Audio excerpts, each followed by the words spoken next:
Có một cảnh tượng mà nếu lần đầu nhìn thấy, rất nhiều người sẽ nghĩ rằng đó là một lễ hội mùa hè hay là một hoạt động du lịch đặc biệt. Khoảng 5 giờ chiều khi công sở tan làm, thay vì ùn ùn kéo ra bãi đậu xe hay là chen chúc trên tàu điện, hàng trăm thậm chí là hàng nghìn người lại kéo nhau ra bờ sông. Họ cởi giày, thay quần áo, nhét điện thoại, ví tiền, máy tính vào một chiếc túi chống nước rồi nhảy một cái xuống sông. Sau đó chẳng ai vội vàng cả, người thì nằm ngửa mặc cho dòng nước đưa đi, người thì vừa bơi vừa trò chuyện, có người còn để mặc cho chiếc túi nổi lềnh bềnh bên cạnh như một chiếc phao mini. Chỉ sau khoảng từ 15 đến 30 phút, họ đã lên bờ ở gần nhà, mặc lại quần áo rồi thong thả đi bộ về. Đó là cuộc sống thường ngày vào mùa hè ở Thụy Sĩ, đặc biệt tại các thành phố lớn như là Bern hay là Basel. Bơi về nhà không phải là một hoạt động hiếm gặp mà là một phần trong nhịp sống đô thị suốt nhiều thập kỷ. Với người dân nơi đây, xuống sông sau giờ làm thì cũng bình thường như chúng ta đi xe máy hay là bắt xe buýt. Tưởng tượng bây giờ Hà Nội mà bơi ở sông Tô Lịch kiểu như thế về nhà thì không biết là sẽ như thế nào. Điều khiến cả thế giới ngạc nhiên không phải vì người Thụy Sĩ thích bơi. Thực tế thì quốc gia nào cũng có người thích bơi.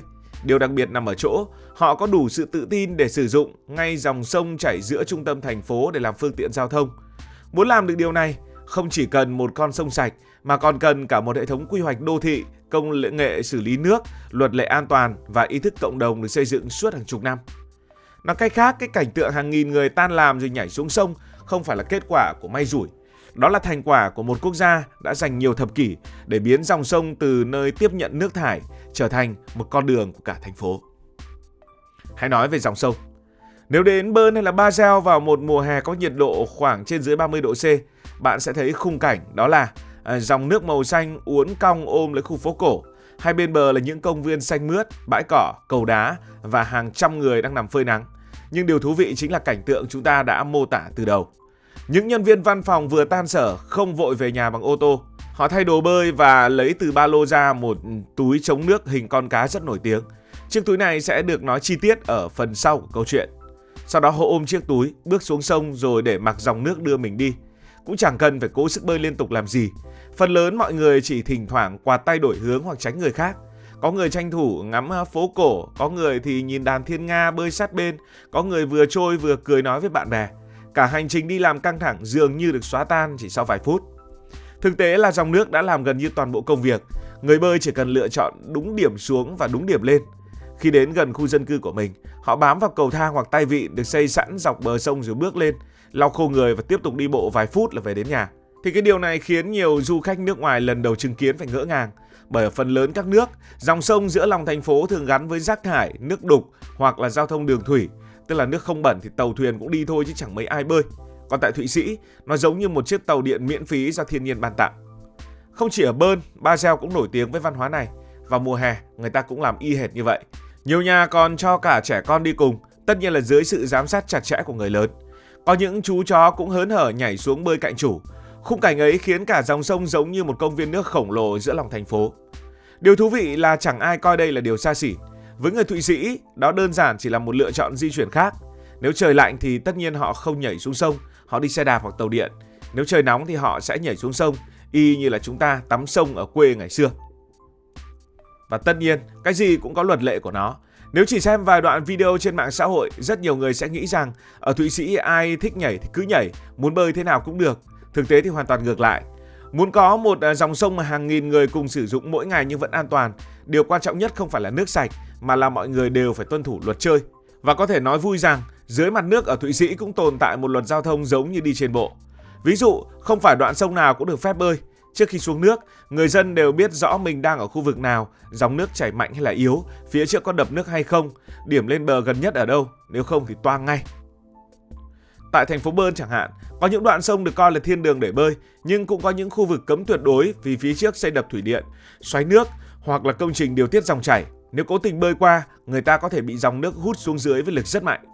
Vì vậy người dân gần như không bao giờ mạo hiểm.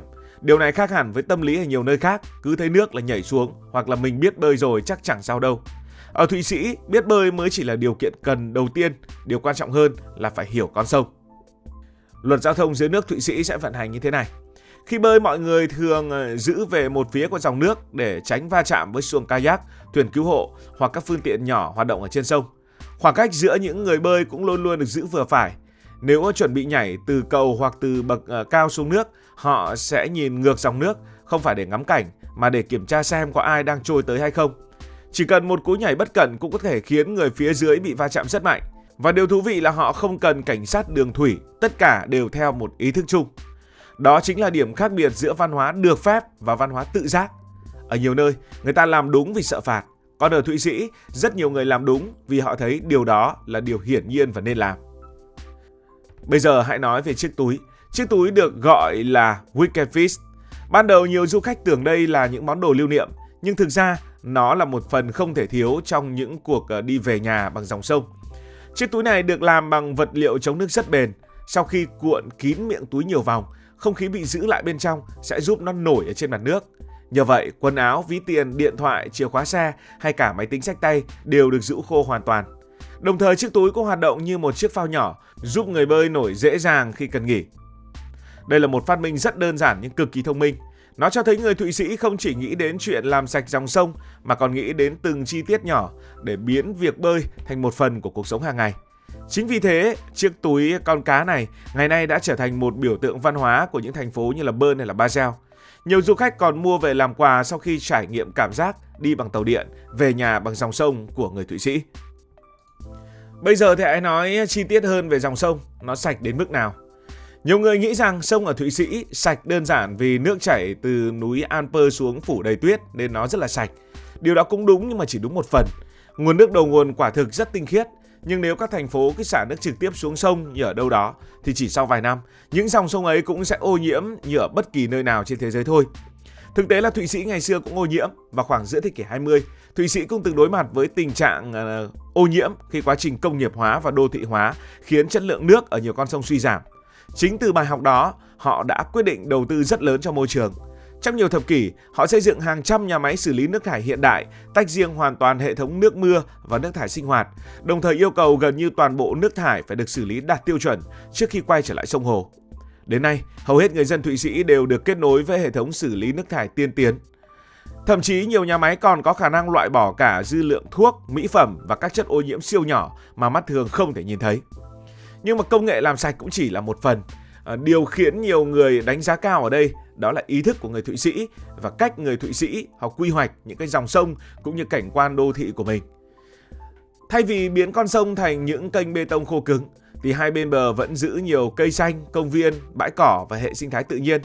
Những bậc thang xuống nước, các tàu nhỏ, tay vịn hay khu vực thay đồ chỉ được xây dựng ở những vị trí thực sự cần thiết để phục vụ người dân mà không phá vỡ cảnh quan. Chính cách quy hoạch ấy giúp các dòng sông luôn được lưu thông tự nhiên. Hệ sinh thái dưới nước phát triển ổn định, nhiều loài cá quay trở lại sinh sống và nước luôn trong xanh quanh năm. Quan trọng nhất vẫn là ý thức của người dân. Người Thụy Sĩ coi dòng sông là tài sản chung của tất cả mọi người nên ai cũng có trách nhiệm giữ gìn. Họ không xả rác xuống sông, tuân thủ nghiêm các quy định về bảo vệ môi trường và sẵn sàng đóng các khoản thuế, phí môi trường để duy trì hệ thống xử lý nước hiện đại. Người ta cứ nói rằng Thụy Sĩ giàu nên sông của người ta sạch. Nhưng dòng sông nào có thể được làm sạch bằng chỉ tiền hay không? Để nó sạch suốt nhiều thế hệ, cần một xã hội, cần một đất nước mà mỗi người đều coi dòng sông ấy là một phần cuộc sống của mình. Có lẽ đó cũng chính là lý do nhiều người từng sống ở Thụy Sĩ chia sẻ những câu chuyện như vậy. Họ nói rằng trên đường phố, người Thụy Sĩ khá kín đáo, ít nói chuyện với người lạ. Nhưng khi cùng thả mình trên dòng sông, mọi khoảng cách dường như biến mất. Người ta dễ dàng mỉm cười, chào nhau, trò chuyện vài câu rồi lại tiếp tục trôi theo dòng nước. Một dòng sông đã vô tình trở thành nơi kết nối cả cộng đồng. Đó là điều mà không một tuyến tàu điện hay đại lộ hiện đại nào có thể thay thế. Cảm ơn vì đã quan tâm theo dõi câu chuyện này. Nếu thấy thú vị, bạn có thể nhấn nút đăng ký kênh, bật chuông thông báo và chia sẻ. Còn bây giờ thì xin được nói lời chào tạm biệt.